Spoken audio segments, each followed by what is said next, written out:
If I can't, it doesn't really matter. All right. We are live. All right. We are live on YouTube. I'm Mark Bell, and I'm going to discuss how to get shredded. But before I do that, I'm going to crack open this new brew right here. We're going to let some people fill in. Hopefully there'll be some people, and we'll get to a Q&A as I get rolling. But I wanted to talk to you a lot about weight loss. I was 330 pounds years ago when I was a powerlifter, squatted 1,080, benched 854, deadlifted 766. And so I had some success with powerlifting, but then I fell with 1,085, and that kind of changed my trajectory forever.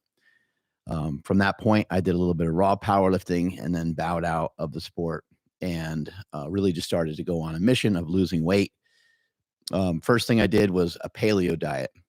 So I restricted and cut out a macronutrient called carbohydrates. But a paleo diet isn't necessarily absent of carbohydrates. It's just you're cutting back on them quite a bit. And it really just is calling for you to have very nutritious foods, meat, rice, potatoes. I know some things are like okay for some people and not okay for others, depending on what paleo plan you sort of followed. And you have things like fruit on there as well. I know John Wellborn was a fan of like paleo with milk. He always thought milk was great to kind of have into the mix.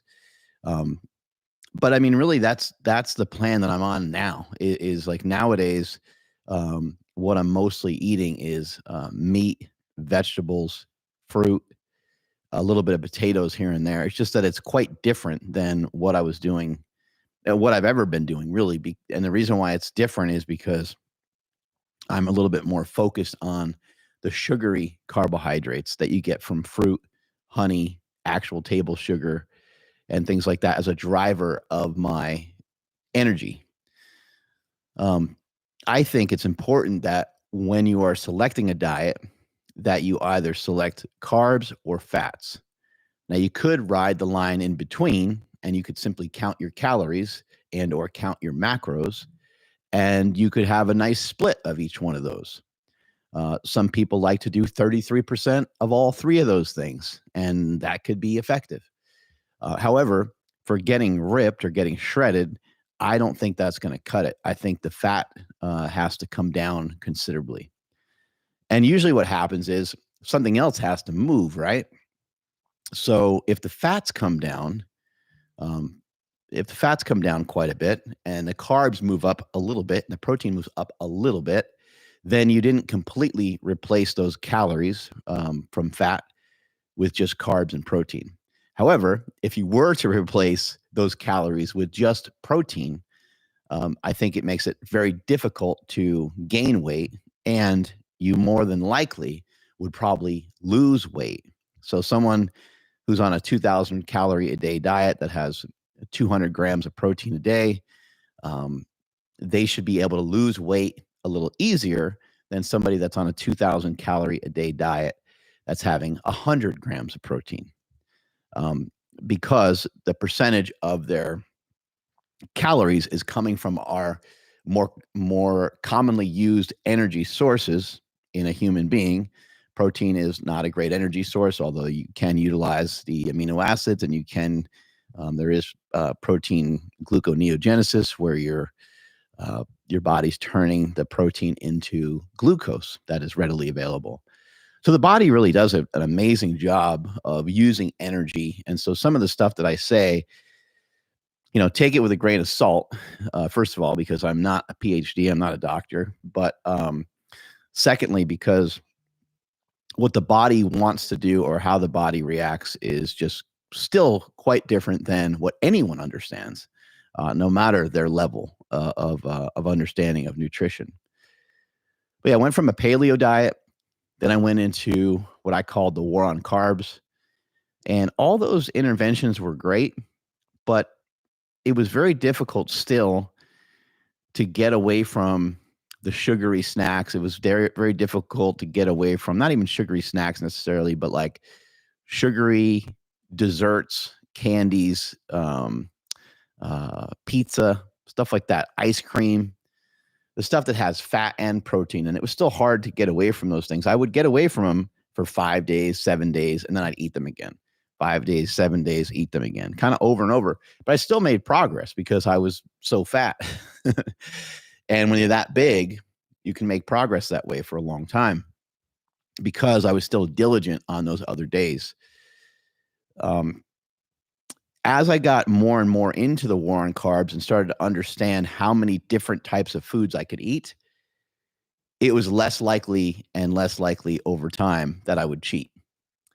And as I started to understand something called food volume as well, I started to cheat less too. So if you're eating, one reason to eat vegetables is, okay, vegetables have like micronutrients and we know all this stuff, and that's cool. That's great. And they have fiber. But you can utilize vegetables as something that just assists and helps you fill up. It actually will make eating your food easier. So if you're to cook up, let's say you chop up a bunch of steak. I love to use scissors, by the way. It's ultimate cheat code, chopping up meat with scissors. I do that all the time. Chop up a bunch of meat with scissors, either chicken or steak. And if you're somebody that likes some of these vegetables, you're going to find it way easier to eat it with vegetables as opposed to without. Let's just say it's a chicken breast, because we all know like a chicken breast can be kind of dry. You cook a chicken breast, you cook it up in a pan, no oil, no nothing, just a chicken breast. And then but before you cook the chicken breast, you throw in a fajita mix. You throw in peppers and onions. You chop those up a little bit, throw those in the pan. Get the pan real hot, give it like 3 to 5 minutes, like cook the shit out of those vegetables, and then throw your chicken in there. That's going to be way easier to eat. So when I started to learn like little tricks of the trade, little things like that, things that made these drier foods more slippery, things got a lot easier. You can also always use eggs. That's a hack that I don't use as much as I used to, but let's say you have some leftovers of some lean ground beef. Let's say you have some leftovers of chicken breast or leftovers of a fairly lean steak. It could be leftovers of anything. I'm saying lean meats because that's what I eat these days. But it could be like a tri-tip or whatever. If you just cook up like 2 eggs, maybe scramble the eggs, and then throw all that in there, you just made like such a great, awesome scramble. And now, again, if you take that same fajita mix and chuck that in there, you made something amazing.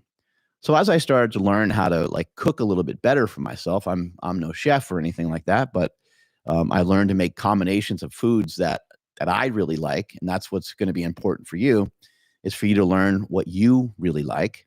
My buddy Russell, he's always throwing ketchup on everything, and you know what? That's okay. That's all right. It's better than ranch dressing, right? If you're throwing ranch dressing on stuff, that's when you got to really curtail it and watch it. I know ketchup can have sugar in it, but, nowadays the way that I'm thinking is like, hey, a little bit of sugar is actually probably a good thing because it's quick energy, and we could utilize that quick energy to have better output in our exercise. So doing the war on carbs for many years, and then even writing a book on it. In the war on carbs, there's a couple stages and a couple phases of the book, or of the diet. And the phases of the diet, as you progress, as you get leaner, as you start to lose more weight, there's more and more carbohydrates in there. And I go on to say in the book, I think you can have 100 to 150 grams of carbohydrates a day when you're when you're trying to be in this kind of low carb lifestyle. And I didn't necessarily recommend that you did it every day. But it would end up being a little bit more like carb cycling. So on days maybe where you weren't doing as much, you would eat a little bit less. And on days where you did more, you would eat a little bit more. So, you can kind of gauge that for yourself. So if you have a tough workout tomorrow, but you're going to be lifting at like 8 a.m., well, then you might be able to load up on a little bit of carbohydrate the night before and the morning of. It just, depends on how intense the workout's going to be and all those kinds of things, and just how you feel. That's the thing, is you want to really learn. And that's what I did over the years. And that's why I call myself a nutritional ninja. I'm the only nutritional ninja in the world. There's nutritional black belts, but I'm the first American nutritional ninja in the entire world. And it's because I went from 330 pounds and nowadays I stay below 220 pounds.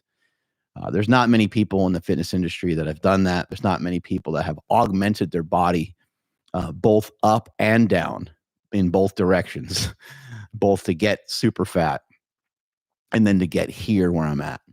If you know of them, go ahead and point them out to me, but I don't think they exist. So as I was going through that and as I got leaner, I kind of recognized, I could utilize a little carbohydrate, and that was really helpful. And I was still very strong at that time. I think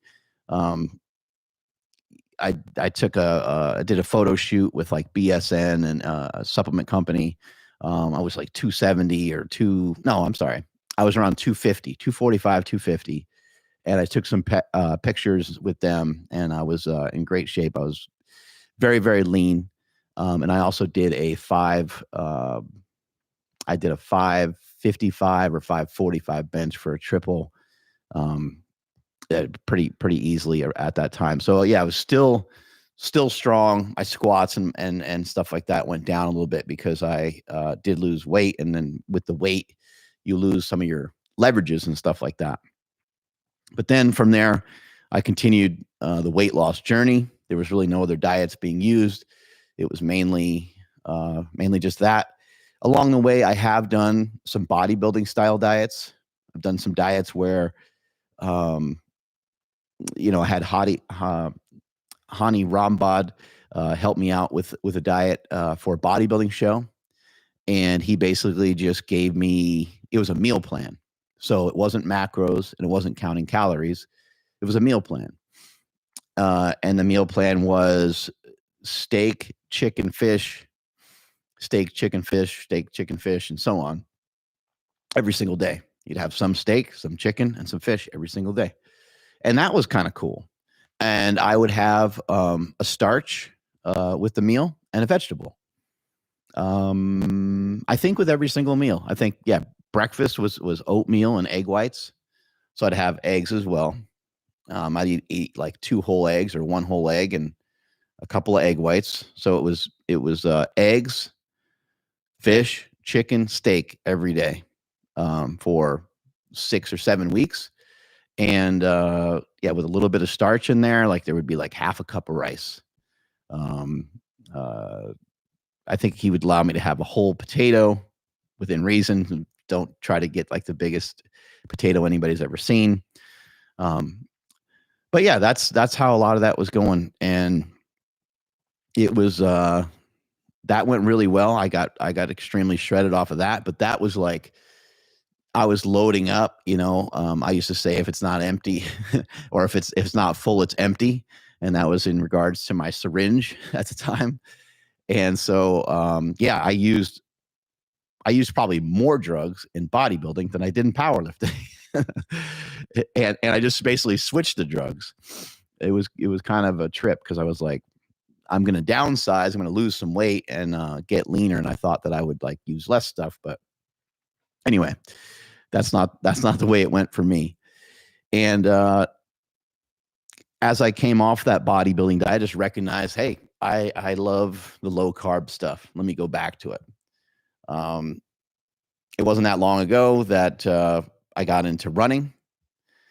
And that started one day when I was on a walk after losing, tremendous amounts of weight, and now being under like 240, I was starting to get into the 230, 240 range. And as I was hovering around those weights, I was on a walk one day and I just decided to run. And I just did a little jog in like whatever clothes I was in. I wasn't wearing anything. I wasn't wearing any running stuff at all. It's just, I think I might have even been in like regular pants, like some Lululemon pants or something like that. And just some like sandals, maybe even, I can't even remember. But anyway, I just took off and just ran a little bit. And I probably ran like 100 yards. And then I walked, and then I ran 100 yards. Then I walked, and I ran 100 yards, and I walked. And I did that probably like 5 times on that one walk. And then a couple days later, I went out again and did it some more. And I was like, you were really terrible at this. This is not good. You should work on this. You should improve upon this, And I started getting addicted to it as I did it more and more. I was like, this is great. I started to really, really enjoy it. And the path that I would go on was this loop. And I was like, you know what? I'll probably never run this loop. There's no point in running it. I'll just walk it all the time, or jog it all the time. And then as I got progressively a little bit better at running, I just took off running in the beginning one time, the beginning of the loop. I was like, you know what? Just go, just push yourself, just go the whole way. I went about halfway and I was like, oh, halfway is pretty good. I should probably that'd be cool if I just stopped here. That would be a feat because that's better than what I've done before. And then something inside me just said, no, I just keep going. I went 3/4 of the way. I had the same conversation with myself again and said, well, you only got a quarter left to go. You might as well finish up. And I did. I was huffing and puffing, and it took me like 46 minutes or something like that to do it. And it's not very far. It's like, I mean, it's short. I want to say it's like 3 miles or something like that. And nowadays I can go over there anytime and just fly right through that. And I don't even really know what my time is anymore, but it's a lot faster than 45 minutes. That's for sure. And, I just kept with the running for a while, and then somebody hit me up on Instagram about potentially doing the Boston Marathon. I was like, this guy's nuts. I'm not prepared to do a marathon. So I ignored it and kept running. And then maybe about a year went by, and that guy hit me up again. And he's like, you can get in through, a charity. You can probably really help us a lot. We can raise some money for some kids, and it could be really, win-win for everybody. And I was like, all right, cool. And so I did it, and I did the Boston Marathon. I think we raised around $20,000 for some underprivileged kids. And that was a great thing to be a part of. And the Boston Marathon was an unbelievable experience. While I was running the Boston Marathon, I got to around 13 miles, and I went to use a bathroom there. And somehow when I used the bathroom, the chip, I don't know, fell off or died, or I don't even know what happened. But everyone thought that I didn't finish or something like that, but I kept cruising. And it just took me an incredible amount of time. The only time I have associated with it is a picture that I took with a friend beforehand and a picture that I took with my wife afterwards. And that amount of time was like 6 hours. So that's how long that damn marathon took me. I'm dying here at the end. What was happening to me a lot when I started running more than like 10 miles is my legs would kind of feel pretty numb, and I'd just start to cramp tremendously, kind of on the inner thighs and on the insides of my thighs, basically. Very uncomfortable. And so that was always just like hard to push through. And that's why I ended up being so slow. And then also the Boston Marathon has a bunch of hills. And before I went to the Boston Marathon, a couple of people suggested to me that I walk some of those hills. And I thought that was good advice. So I was like, you know what? They're right. I should probably walk. So I walked most of the hills. The last one, just to kind of make things harder and just to, destroy myself, I ran it. But anyway, that was a great experience, and that was really cool. And I needed to still lose weight from that because I was 240. That was way too much weight to lug around. And it would have been great if I did the Boston Marathon at 220, but I'll have a rematch with the Boston Marathon probably sometime in this lifetime. I don't know when. But for now, I'm working on 400-meter stuff. And that's why I'm working on getting leaner. I know being leaner is not necessarily going to help with performance a ton, but dropping body weight will. And so I think I'm going to have a lot better shot at running 400 meters in 59 seconds. That's the goal. I want to do that by 50. I'm 48.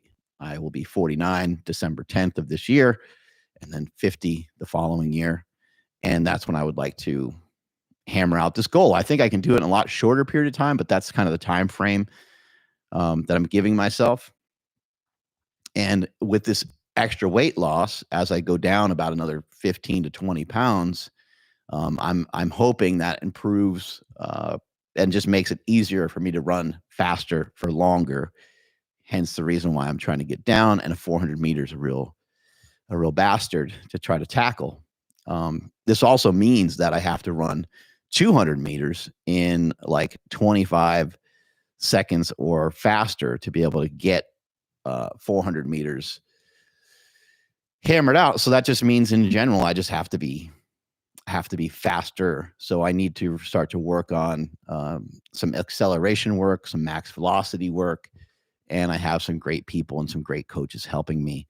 I think my speed at the moment, like I think the best I've done so far is maybe like 118 or 120. I don't really have an official time. I just timed it on my phone and I just went for a jaunt. And so I don't really know exactly where I'm at, but I don't care because it's still so far away. And I want to say like the 120 I did might have been running in the second or third lane. And so that's cool because that is an extra couple seconds. That means I'm an extra couple seconds faster, but I kind of did that on purpose because I didn't really want to know. I don't want to like run the track and then do it in 90 seconds and be like, holy crap, you got to cut off 30 seconds. I didn't want to deter myself from the main goal, you know. We're going to open things up for some questions here just in a second, and Ryan's going to read some of them off. But I want to kind of finish with saying this is more recently I've adopted Cole Robinson's diet. Cole Robinson's talking a lot about the sugar diet. And if you go on Instagram, you could see him yelling and screaming at everybody, calling everybody fatty and telling them to basically eat quite a bit of fruit. And what his kind of conclusion so far is to eat fruit throughout the day, a lean source of meat at night. And that's kind of the plan. So he just says fruit, and meat, fruit, and meat. But he wants you to have very lean sources of meat. He wants you to really bring those fat calories way down. That style of diet and the style of diet that I'm doing right now, the Cole Robinson diet, the sugar diet, is not a long-term intervention. It's short, especially when you have someone like myself who's already single-digit body fat. Most likely, I don't have any proof of that. But Rhino was here recently, and he said, "Yeah, I think you're like 7 or 8% or something like that." So I was like, "Shit, all right, well that's the Rhino. He knows what's up." So I'll take his word for it. But in any case, I'm under 10%. And it starts to become very difficult to lose body fat from this point. It starts to get a little bit harder and harder as you get leaner to continue to shred and to continue to lose weight. And so that's why I'm trying Cole Robinson's diet, is because I've been stuck at this body weight for a little while now. I am around 215, which is nice because that is lower than where I've been. You go back maybe about 6 months and I was stuck at like 230. So I am making progress. But each day I wake up and the scale's like 217, 216, 214, 217, 216, 213, 218. It's like, it just keeps going. It's like up and down just a wee bit, but overall it's pretty stuck in my opinion. So I'm just trying to do something a little different. The hard part is that whenever you try something new, it's hard to really pull back on the amount of food that you're eating. I don't have a crazy appetite, I don't think, but I have a regulated. I think I have a very regulated appetite. My appetite is like, I don't know, it seems to be really smart. It's like, yo, you're going to weigh this. And I could weigh that same weight every single day, almost no matter what I do, because there's something that throws something off every day. There's either like more fat in the diet because of something in particular that I cooked up or something that my wife made, or we go out to dinner and the food's just like slightly different than what I'm used to eating, or a particular day I don't get in as much exercise. It's a day off. Maybe I'm too sore or whatever it might be. And so this auto regulation that my body kind of goes through is fascinating. It's really interesting to see how difficult it can be, and to learn how hard it can be to, I guess, continue to lose weight. But you got to keep in mind, I was 330 pounds at one point. So that probably makes things a little bit harder. The metabolism is revving. And I also think when you're holding this much muscle mass, your body's kind of calling out for you to eat more food. And so that's another thing. It's like at this point, I might need to lose a little bit of muscle, which I'm not a fan of, but I think I'll do that by just maybe training a little bit less. That was something I talked with Stan about. We talked about just pulling back on some of the lifting and some of the bodybuilding. And I don't really even do that much bodybuilding, but yeah, I'm still holding down the fort here and holding on to a good amount of muscle. And if I was to lose some, I guess the hell with it. Maybe it doesn't matter. So yeah, we're going to open it up to some questions if we got some coming in. Yep. So from Belly Boy, it says, "Hey Mark, any tips for dealing with knee pain when running?" There's a lot of things you can do. I think whenever I think of these issues, somebody says, "Oh, my elbow hurts from benching." I would say, okay, well, let's. So benching is the problem. Your elbow is the issue. Your elbow hurts, and bench pressing is aggravating it. In this case, we're talking about the knee. And we're talking about running. Something has to kind of give here. So some interventions and doing some activity and stuff like that for the knee. Those are all great things. Myofascial release, upstream, downstream. If you're unfamiliar with myofascial release, YouTube it, look it up, and check out some videos on how to get rid of some knee pain. But you're going to see someone's going to take like a lacrosse ball or softball or some type of ball, because a spherical thing works really well. It gets in there really well. I always recommend the balls that Jill Miller has. Those are the best. Yes, Jill Miller has balls, and she has different size balls, so that works even better. And I would just say order the whole set of those because those work great. But you can use any ball that you have.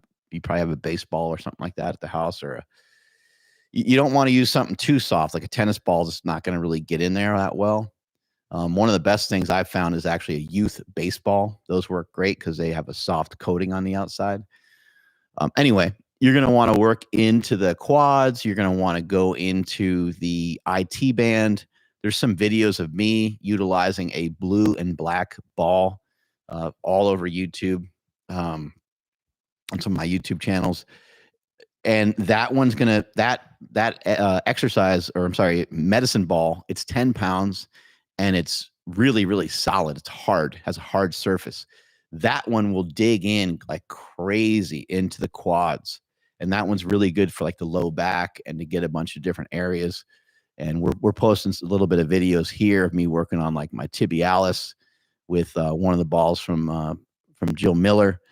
And you're just going to want to find, like, it's not going to be easy to get to a lot of these spots. But knee pain, sometimes it's coming from the knee, but a lot of times something else is pulling it or aggravating it. You can almost look at some of this stuff as if, excuse me, you have a control center that moves different parts of your body around. So I don't know if you ever done this before, but if you ever mess around with your forearm, squeeze the inside of your forearm and you'll see your fingers just move like towards you.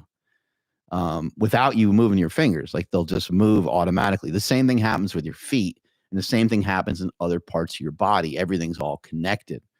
And when you go upstream and downstream of the injury, you can kind of view it as like you're almost like opening up the body and going inside your body and like working out different kinks that are causing pressure or causing an irritation to the area that has the pain. It's called a referred pain. And there's a book, there's books on like trigger point therapy and different things like that, where you're like, this is crazy. Like you're working on your hip to fix your shoulder, like there's weird stuff like that. But that stuff really exists. It's really, it's true. The things are very, very connected. In fact, most of the time when people have a shoulder issue, I mean, not all the time, like if it's someone like bench pressing or whatever, a lot of times they have a shoulder issue. Oftentimes it's because they're not using their glute, when they're doing like if it's a baseball player, it's a thrower or something like that. Or they'll just have extreme tightness in that particular area. The area is really knotted up and it's bound up, and it's not allowing that person to express their true level of strength. But what do you do for a knee injury for running? You have to probably start to run a little slower, and you have to maybe pick different modalities of running. So some resisted running might be a good idea, like running up a hill. You might find that running up a hill hurts less. You might have to do interval running rather than just going out and like running for an hour. You might have to do some sort of interval running where you walk, jog. You're definitely going to have to most likely run slower. A lot of these things happen because people are running too frequently, or their intensity is too high. And sometimes their overall volume is too high. So look, if you run every day for 5 miles and you do it 7 days a week, that's quite a bit of volume. Is your body currently prepared for that? It may not be. That might be too much. What about if you run, pretty often, and now you start to cut back to like twice a week, and one time a week is a walk, jog, the other time a week is an actual, 3-mile run or something like that. You're going to have to find a way to get more reasonable, depending on how much pain you're in. You're going to have to find a way to get more reasonable, and you can't just like knees over toes your way out of everything. Although, backward sled drags and some of these things can be effective, you're going to be getting, some blood flow to the area, which is great. Leg extensions and some of these different things might help. It might help the area feel better for a short period of time.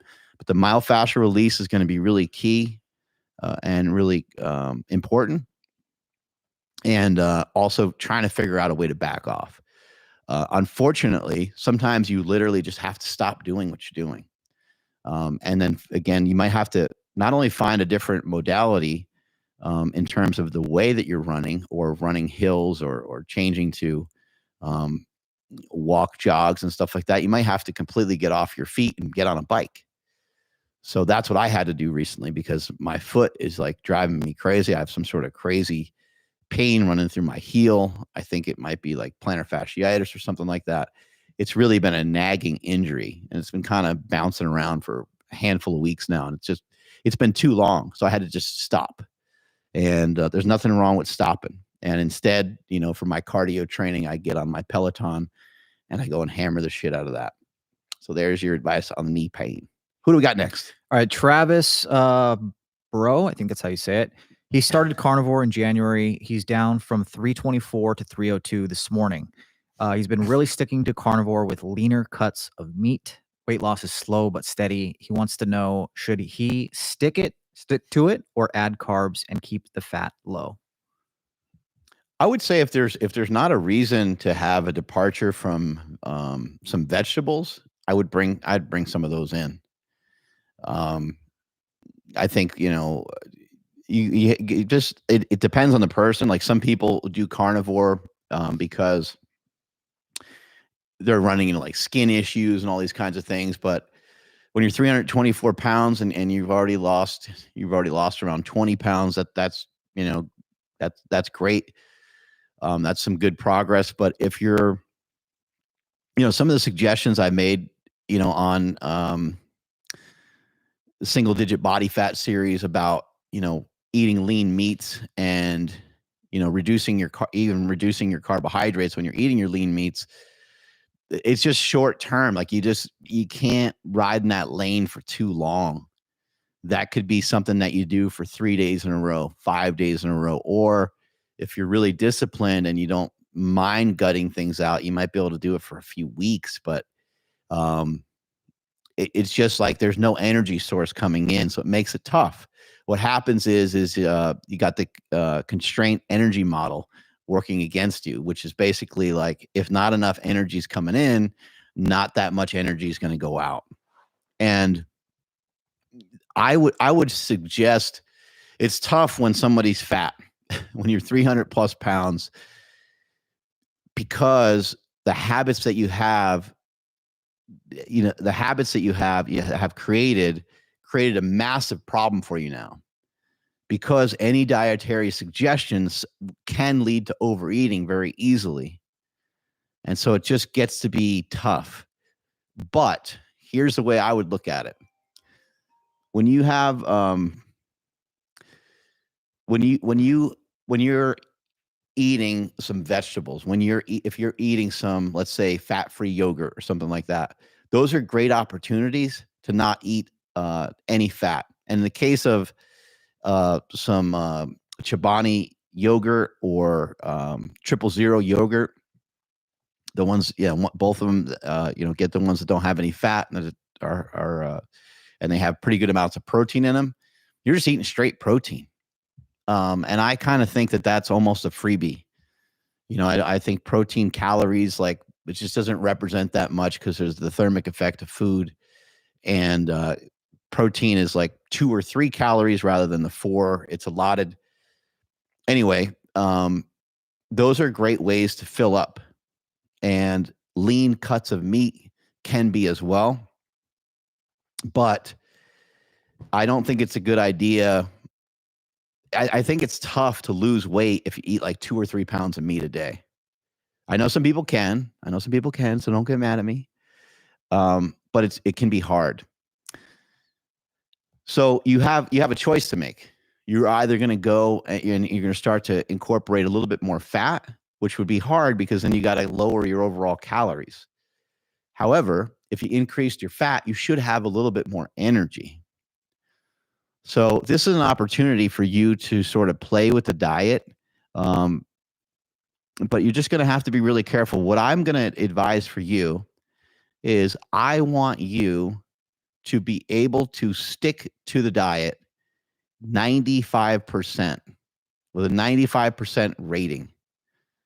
So that doesn't leave much room for error. I'm talking like, hey, if you have a protein bar, that's not necessarily part of the plan. So and you don't want to just live off of like protein shakes and stuff either. Although you have like 1 or 2 a day, I think you'll be fine. And the way that you're going to have that type of level of adherence is to probably bring in a little bit of fruit, a little bit of vegetables, a little bit of dairy. But dude, you got to be careful. You personally have to be careful. Anyone that's ever gotten themselves to be 300, 400, 500 pounds, it's a slippery slope, man. If you tell someone, hey, you can have a banana, they slip on that banana peel hardcore, and that banana turns into an onslaught of like, oh yeah, I could use some carbohydrates. And then they're putting honey on the banana, and the next thing you know, they're like, I already kind of like ate a little off plan, and then just like you end up talking yourself. I've done this a million times. You talk yourself into eating more and more and more. And so I would just caution you. A good start when you're trying to bring in some fruit is to just bring in a couple fruits that you like, and just, I wouldn't, maybe don't bring in so much variety. If you like apples, if you like oranges, if you like bananas, it's nice to have some portable fruits. Like an orange is like a little harder to be portable because you peel it apart and it's all juicy and crazy, which I love oranges. But an apple is way more convenient. A banana is way more convenient. And just like a little carton of berries is super convenient to lug around with you. I brought dates with me today. I love dates. Those are absolutely phenomenal. So I would say add in some of the fruit and add in some vegetables. And also I would say, make sure that you're working hard. Make sure you're working hard and have 95% adherence, and have that 95% adherence for as many days as you can string together. I was going to give you a recommendation on days, but how far can you make it? Like, I think a lot of people will be shocked that I'm not even just talking about this one guy in particular, but it is hard. It is very difficult for people to make it 3 days, 5 days, 7 days. If you can make it 7 days with 95 to 100% adherence to a diet, that's unbelievable. It really is. It's very, very different. There's some shit that happens every single week. Something happens almost every single day where someone brings in cake into the office, and there's all these things. And those things might not bother you that much. but it adds up, and the stresses and the different things that we face each day, it adds up, and then eventually you give in and you're just slightly off the plan a little bit. So those are some of my suggestions, and best of luck to you. Make sure that energy output, like make sure there's going to be good energy output. If you're going to bring in some carbohydrates like that, the best way to do it, in my opinion, is to do it post-workout, because then you can say, did I really stick it to myself today or not? If you did, if you earned your carbs, then go ahead and eat them. But if you don't really think that you did, then there's not really a great reason for them. And also maybe a little bit of carbohydrate before the workout. But before the workout, we don't need much. You can microdose it. Just like 25, 30 grams of carbohydrates can, especially if it's kind of in the form of sugar, it's like honey or berries or something like that. It'll have a huge impact on your workout. Arthur Fonzarelli says, I'm in the same boat as you, a little under 10% body fat, and also doing coal sugar diet. But one issue I keep having is stomach pain and bloating from too much fruit. Do you notice the same thing? Arthur Fonzarelli, you are not in any way the same as me. I am rich. I am jacked. I am tan. So please take that statement back, and then we can move forward. When it comes to fruit, bothering your gut, yeah, it can be. It could be a little bit of a bomb, I would say try to pay attention to the types of fruits that you're eating. And like for myself, so if I eat way too many blueberries, it'll mess up my stomach. If I make like a giant smoothie or something like that with a lot of fruit in it, that will kind of mess up my stomach. But if I take my time and I just eat some like berries, and I have some blueberries and blackberries and raspberries and stuff like that, it doesn't seem to bother my stomach at all. So for yourself, you might have to, this is just a funny topic that really never talked about that much, but I know John Welborn's talked about this before, like chew your food, really chew, like take time to chew your food. So make sure you're chewing all that stuff up, and then try to pay attention to the types of fruits that you're eating. So there's certain fruits, like an apple can be a little bit harder to digest because of the pectin and because of the fiber in it.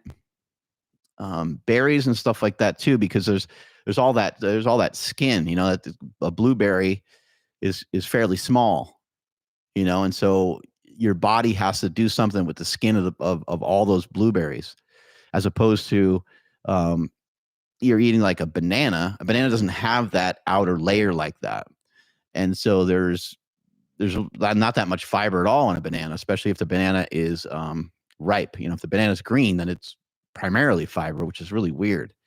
It goes from having hardly any sugar in it to having all sugar in it. Bizarre. But anyway, yeah, I would start with like just paying attention to the different types of fruits that you're eating. I'm trying to think if there's anything like that also too, there might be another offender in there, so when you're having your fruit, are you having it with yogurt? A lot of these things, they say they're dairy free, or not dairy free, but they say they're lactose free. But then you read the thing, and it has like an enzyme that helps you digest lactose, and they're not actually like lactose free. So sometimes these things are an irritant to our gut. So make sure that there's nothing else in there. If fruit ultimately is just always a bomb for your gut, reduce them a lot or get rid of them, and find other sources. Honey would be a good one. Maybe even like a maple syrup on some stuff. Or I've actually been cooking up. This is top secret information here. I've been cooking up Japanese sweet potatoes, which you guys know that I love, lean steak, and then dumping some spices on there, usually just like salt and maybe a couple other things. And then I've been dumping honey on there. And it is just the most ridiculous, greatest meal pretty much ever. Completely unbelievable. So Yeah, the fruit, not digesting those fruits, just maybe cool it on them for a bit and try to find which one's the main perpetrator. Flatbed Frank says, "Hey bro, I started my cut last month at 2,800 calories, dropped 15 pounds, and now month 2, and I'm 2,000 calories, but weight loss is stalling. I'm on sports TRT. Should I be concerned with my metabolism now?" What's sports TRT? I like that. That sounds great. Does that mean like TRT plus, like TRT and a little bit of extra on the side? That sounds great. Yeah, man, weight loss is just it can be very, very hard. And I think of all the different guests that we've had on the show and all the different things that have been said. I pay attention to everything everyone says. We just had Stan the Rhino Efforting on recently, and he's talking about his 10-minute walks and stuff like that. So, make sure you're getting in a couple walks a day. 2,000 calories is it's going to be tough to lose weight if there's not like a newer intervention. So every time you have like a new intervention, it's like it seems like you get everything rolling a little bit. Here's a suggestion for you. Weigh yourself in the morning and weigh yourself at night, and do it for a couple days in a row. And this is going to sound kind of wacky. Whatever you weigh, like the in between weight. So we'll just say someone weighs, let's say someone weighs 250. Okay, they weigh 250 pounds in the morning, and at night when they weigh themselves after they ate dinner and had hydration and all these things, right? At nighttime they weigh 260. Pretty common for somebody that big to have like an 8 or 10 pound swing. Let's pick the weight in the middle for you to go to bed with that weight. Okay, so you're 250 and 260. You're gonna weigh when you go to bed. Try to go to bed every night a couple pounds lighter. It doesn't even have to be 5 pounds lighter. 5 pounds is kind of an extreme.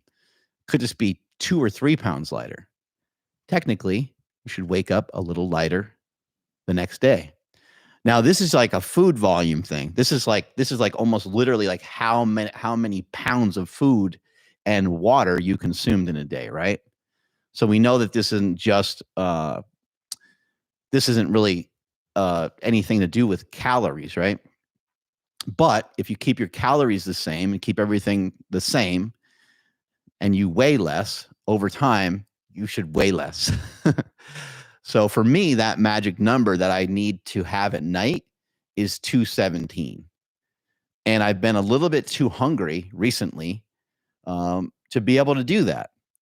But if I'm 217 or 216 at night, I know that I'm going to have a really good scale weight the next day. And I know that it's a mistake to like just look at the scale, but the scale manipulation and lowering your body weight is an important piece of the puzzle, along with just kind of tracking the way you look, tracking the way you feel, your performance. Those are all really important things. What I'd also look into, so that's a good hack, is to pick, try to weigh a little bit less at night. Cole Robinson kind of talks about, weighing yourself before dinner, and how if you weigh yourself before dinner, it's kind of showing you that you didn't like eat a crazy amount of food all day, because what he's suggesting is that you are basically fasting, but you're fasting utilizing some sugar. And when you're fasting utilizing some sugar, his theory is that you're getting good amounts of energy and your energy output will be really good. But regardless of his diet, and we can put that aside for a moment because it doesn't matter what diet you really select. They all work to a certain extent. But for yourself, I'd make sure that your output is really good. Again, weigh yourself maybe a little bit here and there throughout the day. Weigh yourself in the morning, weigh yourself at night. Start to compare those two and see if you can simply weigh less via just consuming less. And it can't just be water. Like, you don't want to go that route. You don't want to just like have less water, but keep the calories the same and see if you can manipulate that a little bit. You can also utilize a third strategy, which is just to lower the calories a tiny bit, and maybe lower the calories a tiny bit on some particular days. So if you're able to, let's just say you're able to add in a 10-minute walk every day, one extra 10-minute walk on top of everything else that you're doing, 10-minute walk every day. That's going to be massively helpful. That's going to equal some calories burned, right? And then let's also say that you just, I believe it was Raymond. I'm having a hard time placing his last name right now, but he's a great coach. We'll have to have him on the show again. But he was very into like just pulling like a tiny bit of calories out. So out of that 2,000 calories a day, is there something that you can sacrifice or give up that is a carbohydrate or that is a fat? You could simply just lower your fat, like try to lower your fat by like 10 grams. If your fat's already pretty low, then, be cautious, then pull from your carbohydrates and see if you can get rid of like 25 grams of carbohydrates. Sounds ridiculous, but all those little extras are really going to make a big difference, and it should help you to have continued weight loss. Darren Howe says, hi, Mark, do you still track your food intake? And if so, how many calories are you on? Bart K says calories are a myth and it doesn't matter the amount. I think there's too much information. There's too many studies and stuff done showing that there's some association with the energy that we consume and our body fat. I just think it's clear. I'm not a calorie fan. I don't know how many calories I consume. And I know people would be like, oh, well, if you're, so the last person to ask a question, they were counting their calories. That's why I made calorie suggestions. But calories aside, I still would have made similar suggestions. For myself, I don't really know how many calories I'm consuming because I don't count it or track it. It's something I've never really been a fan of. I know there's apps and stuff that work great, like there's Macro Tracker and there's all these different things, and you can track it. But I don't love that idea. I think it's very difficult to know how many calories you're burning. So there's people that have proposed this before. There's people who said this before. Hey, man, don't even worry about calories out because it's way too inaccurate. Well, wait a second. I thought we were talking about calories in, calories out. So that just kind of makes the whole thing sound kind of ridiculous, right? You think about it that way. People are saying, oh, well, don't worry about the calories out because those are weird. And then the calories in, guess what? Those are hard to track too. I think food labels are allowed to be about 15% off or something like that. So that makes it a little bit more difficult. But if you did the closet diet, which is something my buddy Russell talks about as well, or just locked your ass in the closet for 6 days, you would lose weight. And I don't know if there's been studies done on this, but if someone doesn't eat for 6 days, I don't know if there's anybody in the world other than some people that might be malnourished or some people that already might be very, very thin or lean that wouldn't lose weight. Like, I just think you would, right? Let's throw out a bunch. Let's start to think about some different scenarios, right? What if somebody only ate protein? What if somebody for 1 week ate chicken breast? They ate 3 chicken breasts a day, every day, for 1 week. Again, I don't think you're going to find anybody. I guess maybe people that are, very small. But I think nearly everyone, I think you'd have like 98% of these 1,000 people that did this lost, a handful of pounds, lost 5 pounds, 6 pounds, eating 3 chicken breasts every single day. It's actually like a decent amount of food if you think about it. depending on how big you are. But it's because protein, protein is like a building block of your muscles, right? Protein isn't necessarily like you have carbohydrates are fast acting energy, and fats seem to be slower acting energy. Fats, lipids, so on. Protein doesn't seem to be a great energy source per se. I'm sure it is. I'm sure that it does provide the body energy to some degree, and the amino acids and the EAAs and BCAAs and all the different A's that are in there, all the different aminos that are in there. I'm sure they're all helpful to the energy system, and they probably play a role in our energy system and everything like that. But yeah, Bart K and some of these people, Jack Cruz, another one. I don't want to obsess about the calories. I think where people should start, I guess here's my main suggestion. Here's my main thesis is like, fuck the calories. And the reason why I say that is there's people that are obese. There's people that are very overweight.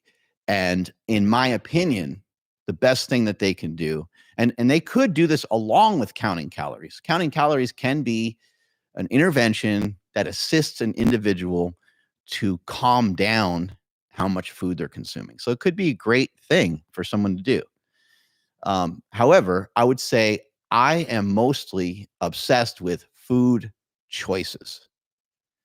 Get your food choices correct. If you start to learn, there's all these kind of free foods. Like you have like fermented foods, you have things like pickles and stuff like that, and you got kimchi and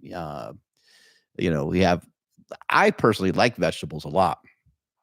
Onions, arugula, peppers, garlic. I love so many of these things, these herbs, these spices, these vegetables, potatoes. I really like a lot. Potatoes are going to have actually, more calories obviously than, some arugula or something like that. But anyway, I think once you start to learn, there's all this stuff that you can consume at a pretty high rate without any negative impact on you increasing your body weight.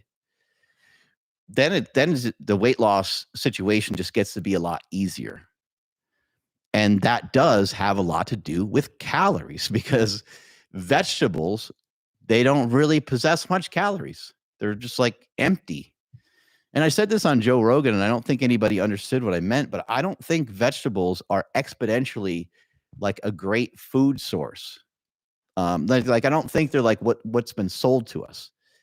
I think the benefit of a vegetable is that it's not steak. I think the benefit of vegetables is that it's not a ribeye.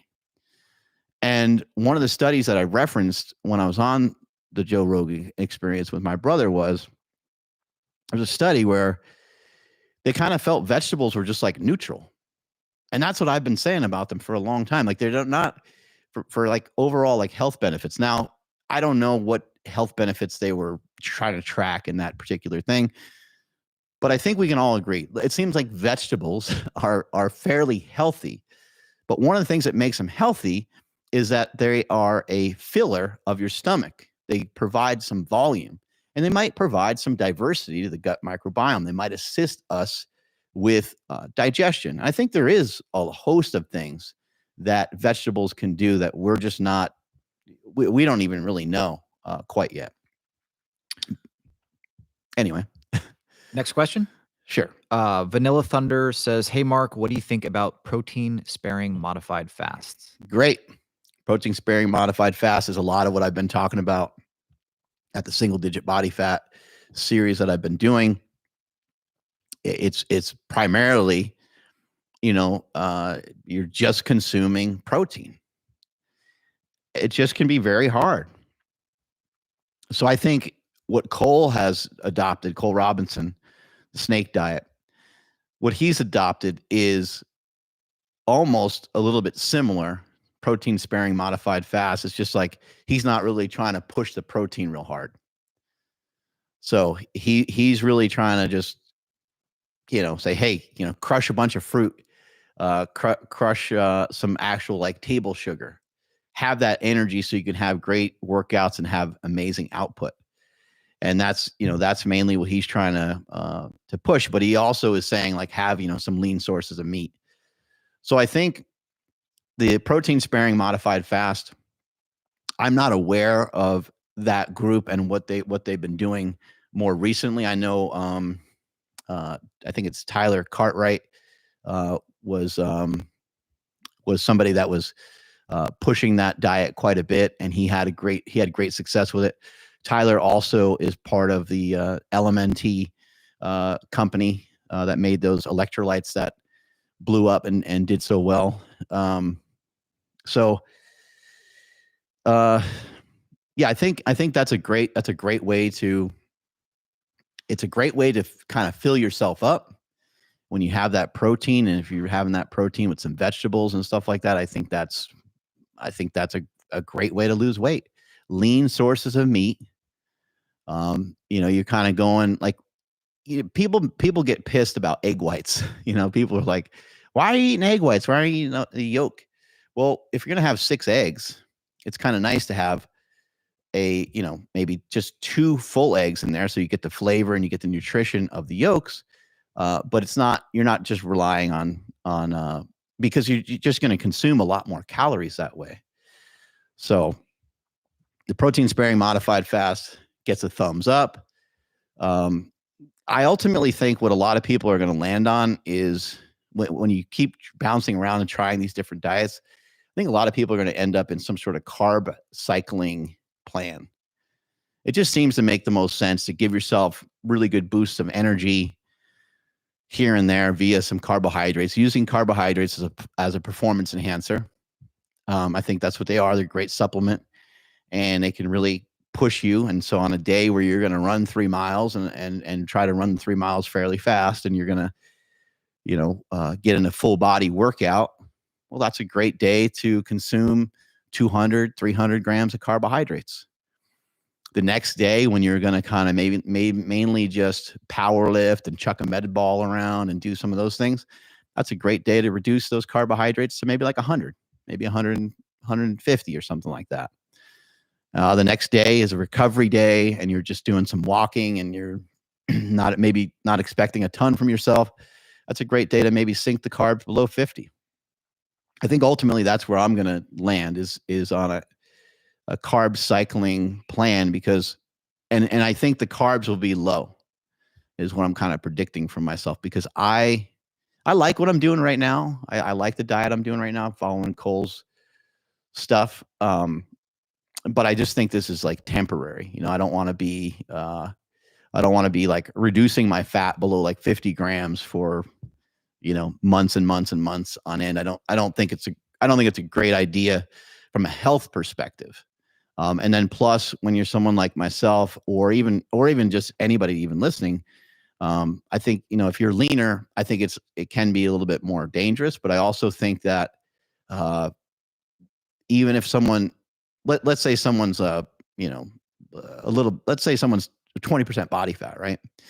And they're doing Cole's diet, they're following the plan, but they're consuming a little too much each day, but they're not eating any fat. And I know that he says that you can't not lose weight, right? But I think you can. I think you can.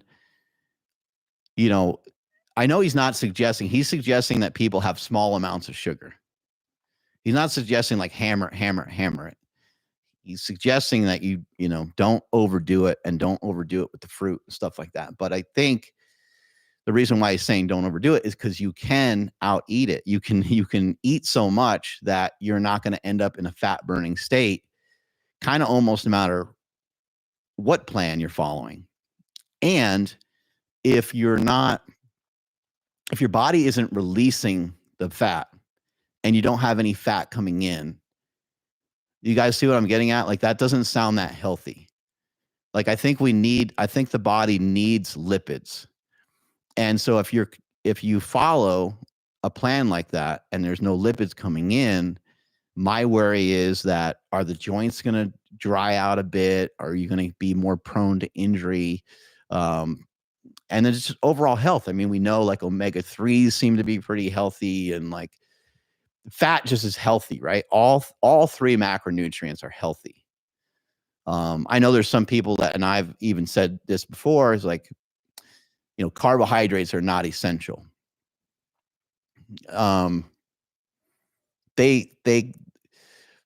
Carbohydrates are not essential because the human body is the most magnificent thing that's ever been built. It's the most amazing, most ridiculous, craziest thing that we will never understand. I know we're trying to understand pyramids, we're trying to understand Mars, we're trying to understand all these different things, how they've been built, how they've been made. But the human body, there's still so much about the human body that we haven't discovered or figured out quite yet. But in the human body, sugar is very, very important, all the way to the point where your body will just make it for you if you don't consume it from your food. So if you don't consume it, your body's still going to make glucose.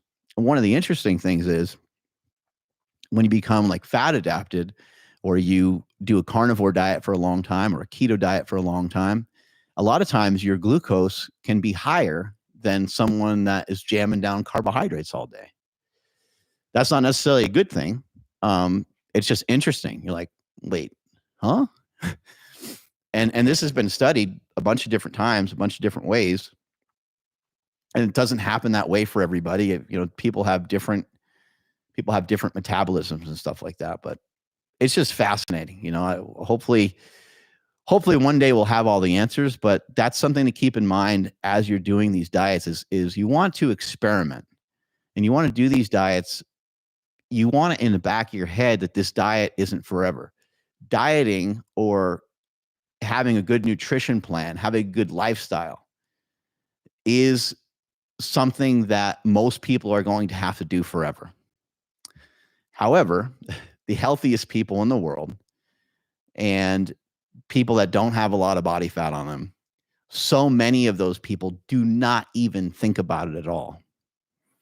And I know a lot of people want to just chalk it up to genetics and stuff like that, but no, it's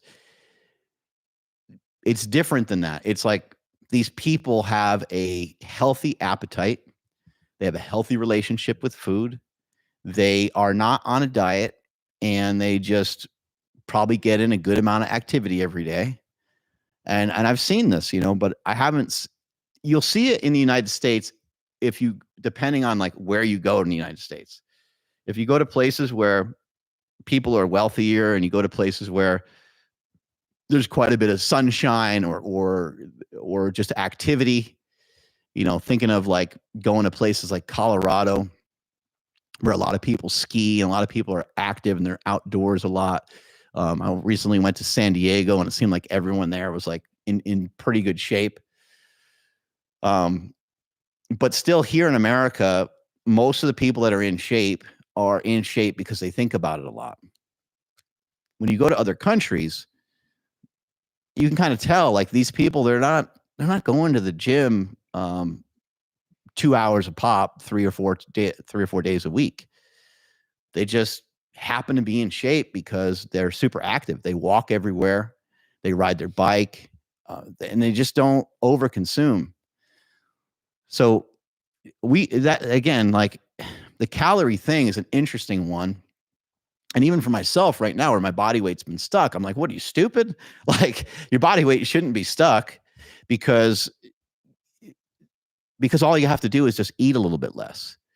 But it gets to be very difficult. Like I said, my metabolism, I think, is kind of revved, and I want to eat. So my body's like, yo, let's get 3,000 calories in. And I don't know how many calories I'm consuming, but my body is telling me, you need to eat, need to eat, need to eat. And I'm thinking about food often. And when that volume is turned up on your appetite, you can go over to it and you can, okay, I'm gonna turn it down. You go and turn it down, and then the volume's right back up again. You're like, son of a, and turn it back down again. And you do it over and over and over again. And it just feels like every time you go to turn that volume down, there's like a little extra hurdle. You have to, walk really far to be able to turn the volume down, or you have to walk really far uphill to turn the volume down, or you have to walk really far uphill with a 20-pound vest on to turn the volume down. As you do it time and time again, it just gets to be more and more difficult. And for me, so many of my calories are consumed at night. And so I think what I need to work on is I need to work on consuming a little bit more food throughout the day, because I will go hours and hours without food, and then I get hungry and I just think, oh, I'm going to get super hungry, but then I'm going to have this really healthy meal when I go home. And then that's going to be, that's just going to I'm going to eat that, and then that's going to be it. But that's not how it works. I have my dinner. Like last night I had scallops, and scallops are amazing. Scallops have hardly any fat at all in them. And I ate like a pound of scallops with arugula and some like fermented like kimchi, these like kimchi pickle things that I get. They're just it was amazing. It was absolutely amazing. It was a weird combination of food. I wasn't sure if it would work or not, but it worked. It came out to be awesome.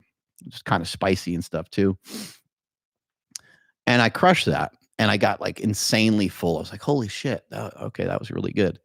And then I find myself eating some watermelon. I eat like a bowl of watermelon. And watermelon doesn't have hardly any calories, but I'm still eating, right? And then a little time goes by, and then I'm like, oh, I'm going to have, what did I make next? So I made this, I've been making these like smoothies. I have the frozen berries, and I dump them in my Ninja blender, dump a little bit of water in there, a little bit of yogurt, a little bit of protein powder, and boom, I make one of those. And I only ate like half a thing of it because I like to throw it in the freezer, and then the next day it's like basically like a sorbet kind of thing. But I ate that. And then a little bit of time goes by, and then I make a protein shake. And again, like none of these things are bad for you. None of these things are like off plan or anything. But even like the smoothie, like there was some honey in there, so that's adding more calories.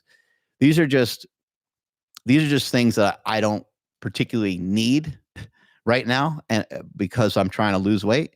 And then also, I don't need that extra energy. I just like want to consume it because that's what I'm sort of used to doing. And so I have to figure out ways of curtailing that. And I think the answer for me is going to be just to like fill up a little bit more during the day. And then hopefully I can be a little bit more reasonable with myself in the evening time. So it's a bitch for everybody. We have any more questions there, Ryan? Yeah, Adam Hall wants to know if you had any issues with excess skin or love handles after losing a lot of weight. Yeah, love handles / back fat type stuff. I've had that for, I don't even know, like even when I was in my 20s, when I was doing like wrestling and stuff like that, that was always an area where I was kind of self-conscious of that area. And for me, it's like not necessarily like right on the side. It's more like the back and the side. And I think at this point, some of that is still sitting around from when I was 330. Like I have a big butt, and then above my butt, I have some chunk of chub right there. But it's way, way smaller. It just keeps getting better. So I know I can get rid of it. I feel like at this point I have gotten rid of it. I'm not really self-conscious about it anymore. But even just when I'm like more like 230, I weigh around 215, 220 now. When I'm around 230, I start to kind of feel that. I'm like, damn it, that's coming back. Son of a bitch. So like, and then you said skin, you're mentioning problems with skin. I don't have a lot of loose skin. I'm very fortunate that didn't happen. I think part of it is because I lost weight slowly over time. And I think the other thing is I still have a good amount of muscle mass on me. And I think that's kind of helped keep everything sort of stretched out. But I really lost my weight very slowly. Very, very slowly from 330. I remember specifically 330. And then I was 290. I was 290 for a while. And then I was And then I was like 275 for a while. Like when I say a while, I'm talking about 6-8 months, maybe even almost like a year. It wasn't a year of like total stalling. It wasn't months on end of total stalling. It was just the weight was dropping just really slow. So I'm not the kind of person that like somebody saw me like 6 months later and like, whoa. I didn't never had a drop like that. I've told people before that it took me 10 years to lose 100 pounds. It didn't really take me 10 years. The process and stuffing that mindset away took 10 years. And then even more recently, we did a video where we talked about being able to like overcome food addiction, being able to like slay that dragon. And I think something you need to realize is that there isn't a dragon. Like there's no reason to make this whole thing scarier than it needs to be. It already is scary. It is. It's scary. It's sad. It's all these things kind of wrapped into one. Obesity and just getting fat. It sucks. It totally and completely sucks. And I have a lot of friends that suffer from it. And I love communicating with them because I love to learn about it more. I love to try to listen to them and listen to what they say and then think to myself, like, man, like when you communicate with people that are obese, you know, really opens your eyes. You're like, wow, like they're just dealing with something that's on a stronger level. You know, it might be a similar thing that all of us deal with when it comes to food. But it's a stronger pulse. You know, like I think most of us, most men anyway, you know, most guys I think enjoy like a video game, right? But a video game just like hits different for some people. I like video games, but when I had my son, I just like ditched him because, you know, he was breaking my like CDs or whatever and they got all screwed up. So I just said the hell with it. It was too hard to play when he was like running around the house and stuff too. And I was like, I'm a dad. I don't really need these anymore. I don't need these games anymore. I think a lot of people enjoy it, but for some people, it's just like, right? It just sends them to the moon. And I'm a little bit that way when it comes to food. I know I've had experiences before where I've eaten some things where I'm like, I don't know if these other people I'm sitting with at this table have this food hit them quite the same way as it's hitting me right now. And so, yeah, food addiction is a real beast. Like I said, I've been very fortunate that I didn't have the skin issues, and I think some of it might be related to how slowly I lost the weight. I know recently, you know, Mike Israetel is getting hammered for sharing that, you know, he did this operation. It sounds like he got some lipo done recently. And he had some loose skin, I think, and stuff like that. He said at one point he was like 270 pounds, which is extraordinary because he's not super tall. And so, you know, he's getting hammered for it, but it's also like, well, what would he do? You know, what should he do? Should he not tell anybody about it? And then he should like, you know, post pictures being all shredded or whatever. I'm sure that's a thing for him. I'm sure that's something that really bothers him. I'm sure it's something that he doesn't feel good about. He doesn't feel good about it, so he got rid of it. And you know, I think we're just too harsh on people. You know, I think we're too harsh on people. Like that's his thing that he doesn't like about himself that he's been dealing with probably. I'm just assuming. I don't even really know. I didn't like talk to him about it. But that's something that bugs him about himself, that he felt that he could no longer I mean, look, the guy does it all, right? He does everything. So he did everything and then the fat was still there and he felt like he couldn't get rid of it any further. And so he got an operation, did something about it. I don't think it's that big a deal. Anyway, yeah, loose skin, it can be a bitch, but hey, it's better than being unhealthy, right? So having a lot of body fat on you, we know can be really detrimental, especially it's like visceral fat. And, I think where this mission starts for most of us is to just like try to be a little bit healthier and feel good. And then it turns into like an obsession of like getting jacked and tan and all these other things. Hopefully you guys are enjoying this live. We'll take a couple more questions and then we're going to hop on out of here. R. Vasquez says, what up, Mark? What are your thoughts on consuming EAAs while fasting? Great. Yeah.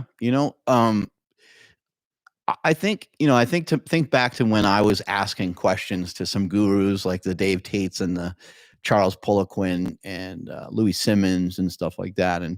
And I had a lot of questions like that.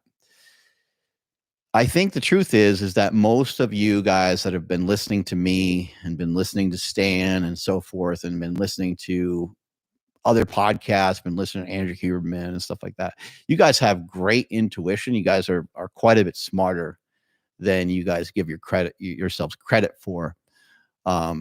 Somebody might flip out and be like, EAAs while you're fasting, like, you crazy? Look, I think most people, they're just not getting the scoop. They're not getting the straight scoop. What people want to do is people want to be jacked and tan. People want to be ripped. People want to be shredded. They don't give a fuck about autophagy. Who cares? Who the fuck even knows what that is? Like, does anybody really know what that is? I don't think anybody does. You're killing off some cells or senescent cells or like whatever. Who gives a fuck? No one cares about that. People just want to look good and they want to feel good. They want to be able to perform well. They want to be able to kick some ass. And they don't give a shit about, oh, I broke my fast because I ate this thing or I drank this protein shake even, or like he's had some of these EAAs. I don't think there's anything wrong with that. I think what there is something wrong with is when you start to lie to yourself. And that's where you have to be careful. So we had this happen at Slingshot years ago. My wife is like, man, she goes, I got to get out of here. She goes, I've been fasting all day. And then one of our employees goes, oh yeah, me too. And he high fives, they high five each other. And then my boy Smokey's like, he says to the guy, he says, dude, he's like, you just had a fucking breakfast burrito. And he goes, oh yeah.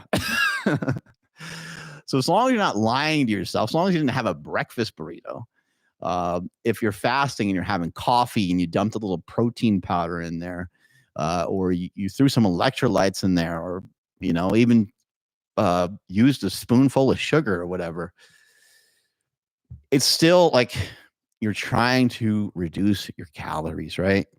When Stan was on the show recently, Stan Efferding was talking about Peter Itia, and Peter Itia had these different groups of the way you lose weight.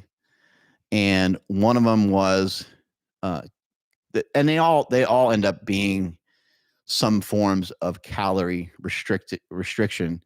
But he said time restriction. So time restricted feeding is one way to do things. Then you also have like cutting something out completely. So that could be like cutting out a macronutrient.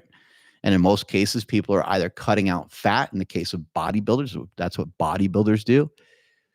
And yes, bodybuilders do that. They cut fat out significantly. That's how they get so shredded. And they cut fats out progressively as well. So a bodybuilder off season, they might not pay that much attention to it. Then they're like, okay, there's a contest and it's 20 weeks away. Let me bring the fats down to like 100, because bodybuilders, they eat a lot. So they're probably eating 150 grams of fat with, the 300 grams of protein that they're consuming and the 400 grams of carbohydrates that they're consuming, or something like that. As the contest gets closer, those fats keep getting pulled down to eventually to a point where, I believe Chris Bumstead was having around 1,200 calories a day. And you start to think about, 1,200, maybe 1,600 calories, somewhere in there is what I've heard. You start to think about that and you're like, well, he's 230 pounds, 240 pounds on stage.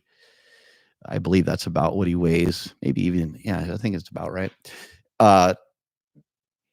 So, he's having that amount of grams of protein and you're like, holy shit, like what the hell else is he eating? It's primarily just eating protein and vegetables as he gets ready for his contest, which is kind of amazing. You know, I've said this before too. There's a lot of people in bodybuilding that are on tremendous amounts of performance enhancing drugs, and still they have to pull their calories down below some. We just had somebody talk about how they're on 2,000 calories a day. Think about how big and how jacked and how strong and how unbelievable Chris Bumstead is. Chris Bumstead doesn't get to eat 2,000 calories a day and continually get shredded as he gets closer to a contest. He can get shredded. He can get shredded off 2,000 calories a day. Of course he can. But for him to get maximally shredded, to be one of the greatest of all time, it's one of the greatest physiques ever, period. Unbelievable. Completely unbelievable. But think about that. It almost doesn't make any sense. It's like, shouldn't he be able to eat like 30? Like, shouldn't he be able to eat like 3,500 or 3,000? Like, he's so jacked and he's got so much muscle mass. He has no fat. But even for him, and I don't know, how much cardio he does and stuff like that, but he probably has to do cardio, still has to train and bring those calories down to an amount that's insane. So if someone like that, we can agree that Chris Bumstead has some great genetic gifts, right? Because there's other people who probably have worked a similar way as him. There's probably people that have worked just as hard as him or have done all the same things as he's done, and they have not been able to do.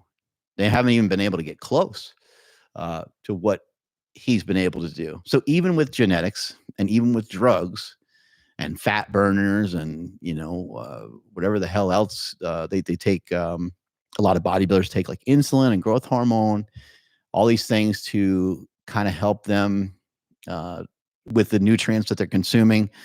Insulin can really help a lot with the disposal of carbohydrates into the muscle cells and stuff like that.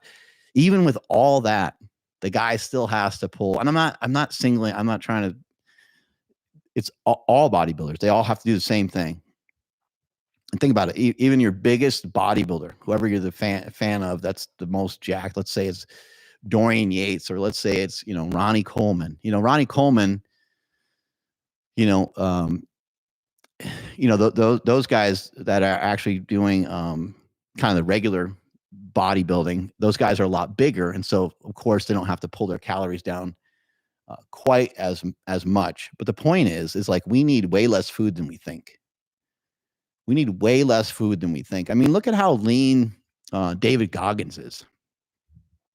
That face, that face is really pulled in a lot, right? But he doesn't look sick. Sometimes people end up dieting so hard that they start to look a little ill. He doesn't look that way at all. He just his energy output is really high, and his the amount of calories he consumes is probably pretty good because of how far he runs, right?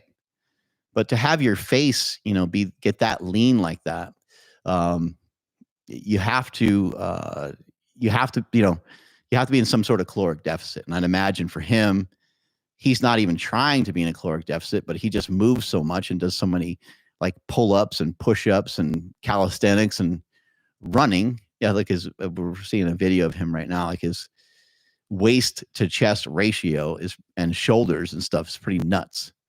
I've never met David in person, but I don't think he's like a big guy. But with his shirt off, he looks huge because again, his waist is small and shoulders are wide. So it's just fascinating that that the calories have to be pulled down so low to get in shape, even for people that are enhanced. So back to my little thing I was talking about with the time restricted feeding is one way to do it. Cutting out a macronutrient is another one, and then just counting your calories. Those are all ways, or just counting your macros or whatever, however you want to say it. Those are all effective, and you can use, like, what I always say is, like, why not do it all? Why not try to utilize many different strategies rather than just one. And I'm going to wrap this up. Maybe we'll take one more question, but I want to just kind of say that keto seems to work great. Fasting seems to work great. Carnivore seems to work great. These other interventions seem to work great. Bodybuilding style diet seems to work great. Why not utilize all of them? Why not bounce around, try them out, see what you like? For me personally, I know that I love a low carb style diet. And I love occasionally eating the fattier meats and stuff like that. And so for me, I will more than likely probably move back to doing something like that at some point. But for now, I'm doing this, I would just call it more like a bodybuilding style diet where the fats are really low. The carbs are, 300, 400, depending on the day. And I'm really enjoying it right now. And I'm excited to get back into running again because, I've been screwed up by this foot thing. I'm actually really trying to let it like heal and give it some time.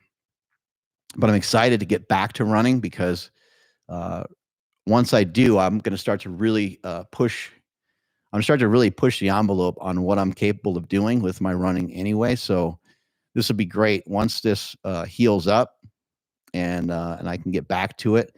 Then I can really test the diet out in terms of its performance. But the way this whole thing happened was we had John Heck on the podcast, and John is a huge fan of carb cycling. And so he and I got in some discussions about carb cycling and how I could kind of do some of it. And so I started messing with that a little bit, and I was doing like a little bit of keto-ish stuff, low carb.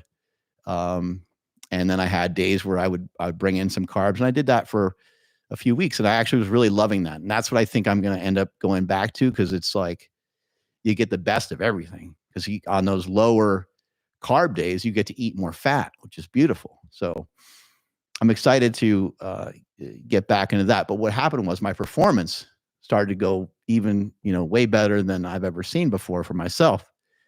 And I would just be like excited or driven to like go on a walk at like 8 o'clock at night and stuff like that, just because of the energy.